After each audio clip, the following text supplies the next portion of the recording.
Linda, c'est ton tour. La Bible dit que tu dois te soumettre à ton mari. La soumission, c'est quoi? C'est pas l'esclavage. La soumission, c'est le respect. C'est tout ce que ça veut dire. Ça veut dire, femme, respecte ton mari. Tu sais, tu peux tout donner à un homme. Tu peux tout lui donner. Mais s'il ne sent pas que tu le respectes, il ne peut pas être comblé. Donc, il aime ça. Il faut lui donner ce qu'il aime pour qu'il soit épanoui. Tu as compris? Maintenant, il y a une deuxième chose dont l'homme se nourrit. Ma fille, parfois, ton cœur est couché à côté, son amour est là, et puis il est 2 h du matin, et puis lui-même, il ne maîtrise pas certaines choses. Il se retrouve dans ses conditions normales, c'est pas anormal, normales de température et de pression. Et il va dire, mon amour. Quand il dit mon amour à 2 h du matin, comment tu réponds? Oui, mon cœur. Ça peut lui arriver d'être dans les mêmes conditions à 5 h du matin. Comment tu réponds? Oui, mon cœur. 13 h. Mon amour. Oui, mon cœur. Vous savez, quand les gens se marient, il faut leur dire ce qu'ils vont rencontrer dans le mariage. Il ne faut pas leur enseigner la foi. Ça n'a pas de sens, dans un certain sens. Même si la foi est nécessaire partout.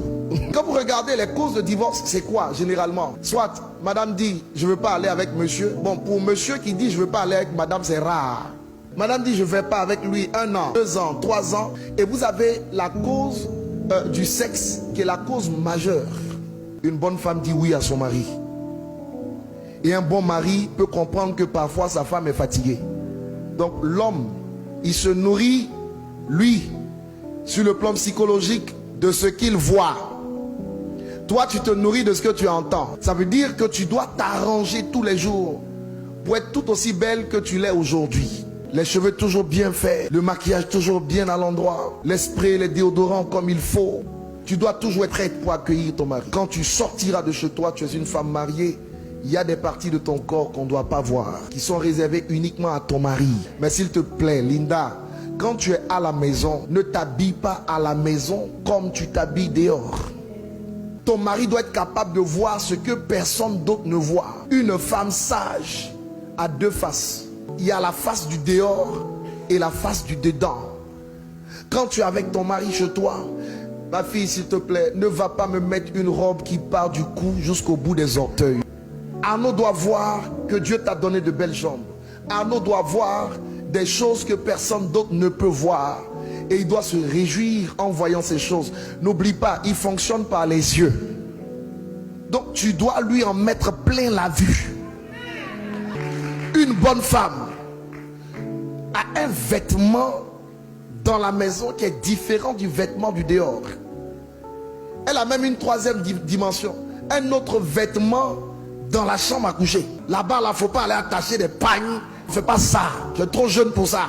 Il y en a parfois qui vont dans l'intimité. Elles portent des joggings. Sur le jogging, elles vont mettre un jean.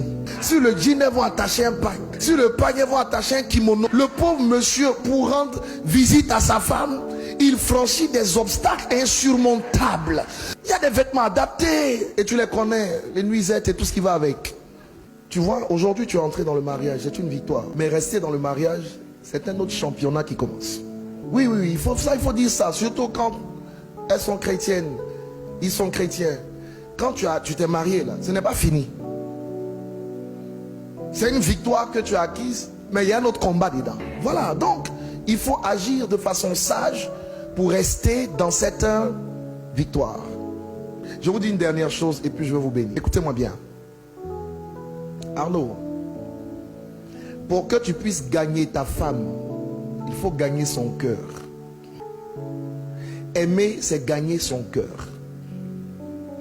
Et quand tu gagnes le cœur de ta femme, et si tu réussis à gagner son cœur, tu gagneras son corps. Ne cherche pas à gagner le corps si tu n'as pas gagné le cœur. Linda, tu veux gagner le cœur de ton mari? Ne cherche même pas à gagner le cœur. Gagne le corps et tu auras le cœur. On ne se marie pas pour être heureux. On se marie pour rendre l'autre heureux. Et si tu le rends heureux et qu'il te rend heureuse, vous vous rendez heureux. Vous êtes heureux.